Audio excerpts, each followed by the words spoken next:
Милена Фотева, преподавател по икономика в професионалната гимназия по транспорт и транспортен мениджмънт в Казанлък, бе един от 8-те български педагози, удостоени с ежегодната награда на Министерството на образованието Константин Величков.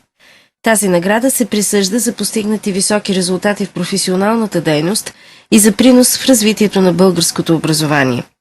Церемонията по награждаването се състоя на 1 ноември в Музикалния театър в София. И за мен е много голяма чест, че бях номинирана най-напред от регионалния инспекторат в Стара Загора, за което благодаря. И след това от всички номинации, от всички области в България са избрали само 8 учители, сред които съм и аз. За мен това е голяма чест, но искам да подчертая, че тази награда дължа и на ръководството на нашето училище, което винаги ме е подкрепило за всичко, и на учениците си, които тази година спечелиха всички състезания, в които участваха. Аз съм учител само от 8 години и точно това за мен е голяма чест, тъй като тези деца започнах работа с тях от 9-ти клас, когато бяха те със специалност икономическа информатика.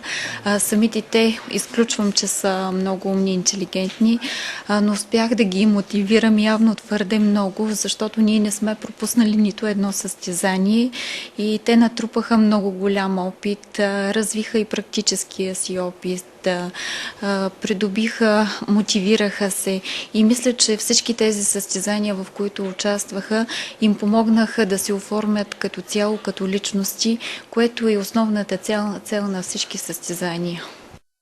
Министерството присъжда тази награда в 3 раздела – работа с изявени и даровити деца и ученици, работа с деца със специални образователни потребности, методическа, творческа и иновативна дейност и възпитателна дейност, работа с родителите и обществеността, извънкласни занимания, като Милена Фотева получи наградата според условията на първия раздел.